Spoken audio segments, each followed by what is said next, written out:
Memang skalanya kecil, petugas damkar di Depok dipecat atau tidak diperpanjang, bahasa administrasi tidak diperpanjang kontraknya. Kendati ada protes dari si petugas sendiri karena dia merasa itu tidak adil, lalu timbul viral. Dan setelah itu Presiden Prabowo harus beri atensi, baru itu masuk di dalam perhatian para pejabat pemerintahan Depok. Jadi kita lihat bahwa memang kendati soalnya sangat lokal, tetapi problemnya sama penting dengan yang tingkatnya nasional.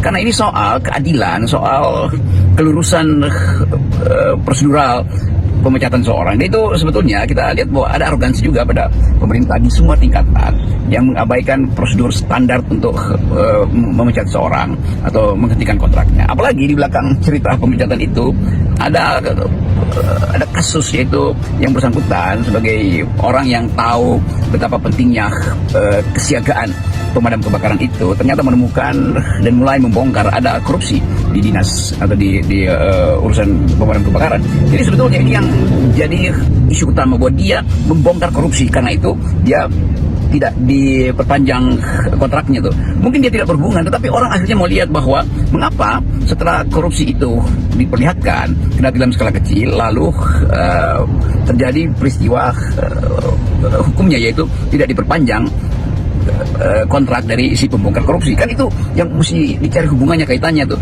Nah, di dalam kondisi kita hari-hari ini, orang dengan cepat mengambil kesimpulan bahwa karena dia membongkar korupsi maka dia tidak diperpanjang. Itu logis juga karena situasi umum memang begitu yang terjadi. Jadi kelihatannya Pak Prabowo memberi poin itu, bahwa sekecil apapun yang disebut penyalahgunaan abuse of power itu, karena sang pejabat tidak mengikuti prosedur untuk pembatalan kontrak, itu artinya sang pejabat itu korup.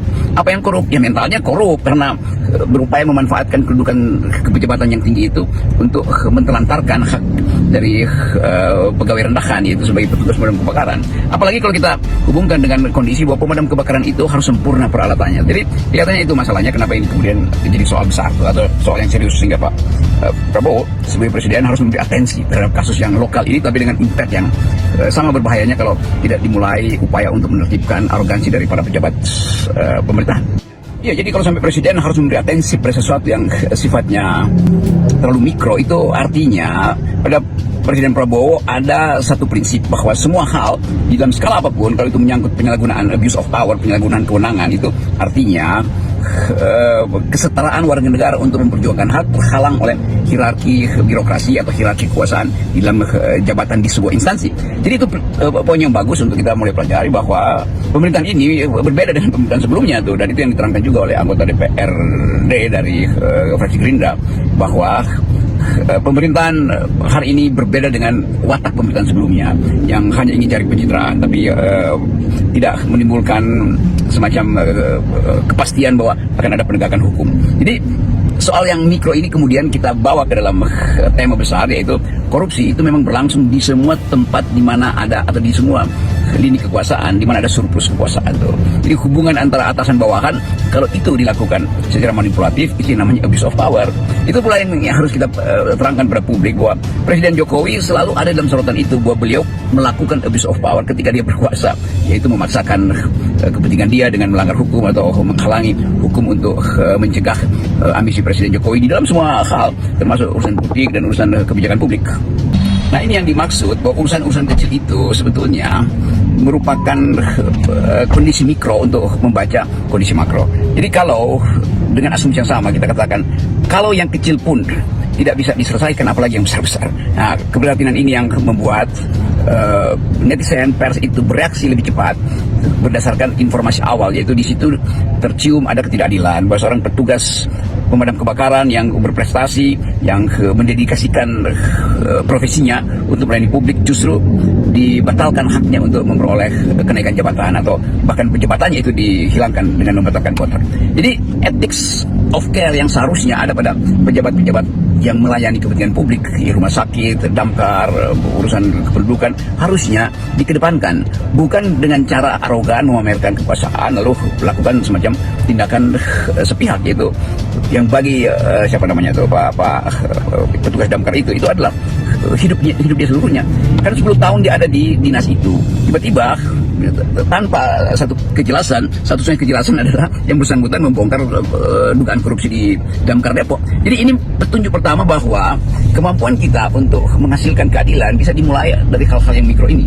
Nah, itu yang menimbulkan semangat atau optimisme bahwa publik Indonesia itu kembali punya kepekaan sosial, punya kepekaan peradaban dengan mulai memviralkan kasus kecil itu. Dan ini tanda bagus bahwa kita sedang masuk pada penemuan kembali ide tentang keadilan. Itu pertanda baik, dan saya anggap bahwa netizen menjadi semacam semacam watchdog untuk betul-betul menghalangi mereka yang masih punya potensi sebetulnya potensi untuk meminggirkan mereka yang sedang bekerja untuk memberantas korupsi.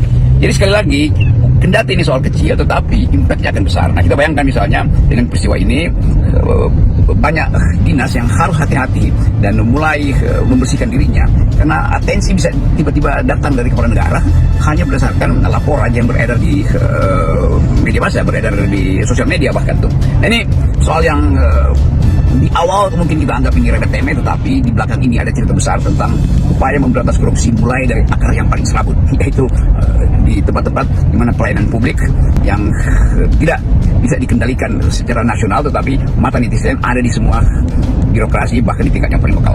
Akhirnya netizen mulai membuat penilaian bahwa Presiden Prabowo dalam 1 minggu ini sudah memperhatikan 2 peristiwa yang berurutan yang memungkinkan orang melihat potensi pemberantasan korupsi itu akan dilakukan secara maksimal. Yang pertama, Prabowo memberi atensi sehingga akhirnya pagar 30 km itu yang tadinya misterius sekarang terkuak bahwa itu ada pagar yang ditanam oleh oligarki, dan oligarki itu adalah oligarki Mulyono sebelumnya, karena itu dari tahun lalu, dari bulan Juli ternyata pagar itu udah ada, lalu Prabowo ambil alih. Jadi kita bisa sebut bahwa pagar Mulyono itu dibongkar oleh Prabowo. Jadi kira begitu bercandaan netizen. Yang kedua, Prabowo memberi atensi pada seorang karyawan kecil di Depok yang merasa bahwa ada ketidakadilan karena dia dipecat setelah dia membongkar korupsi. Pada saat yang sama kita lihat wakil presiden itu kasak kusuk cari kamera hanya untuk memperlihatkan bahwa dia punya kerjaan, yaitu membagi-bagi goodie bag, pergi ke tempat-tempat di mana kerumunan itu akan mengingatkan dia bahwa dia adalah wakil presiden yang adalah anak mantan Presiden Jokowi. Yang berikutnya adalah bapaknya mengerahkan atau memperoleh kesibukan baru, yaitu kunjungan kerja. Dia bukan lagi presiden, kunjungan kerja di mana kemarin itu Banjarnegara, apa yang diliput oleh media karena ada kontroversi di situ. Kurang lebih 200 aparat kepolisian harus mengamankan Pak Presiden. Tapi pertanyaannya, itu kunjungan kerja apa? Dan kalaupun kunjungan kerja itu dilakukan untuk satu aktivitas sosial, kenapa mesti ada pengerahan ratusan aparat itu untuk mengamankan Presiden? Berarti Presiden selalu dalam keadaan tidak aman. Jadi itu soalnya. Jadi kontras itu terlihat, dan itu saya kira mulai dibaca publik bahwa memang watak kepemimpinan itu berbeda itu.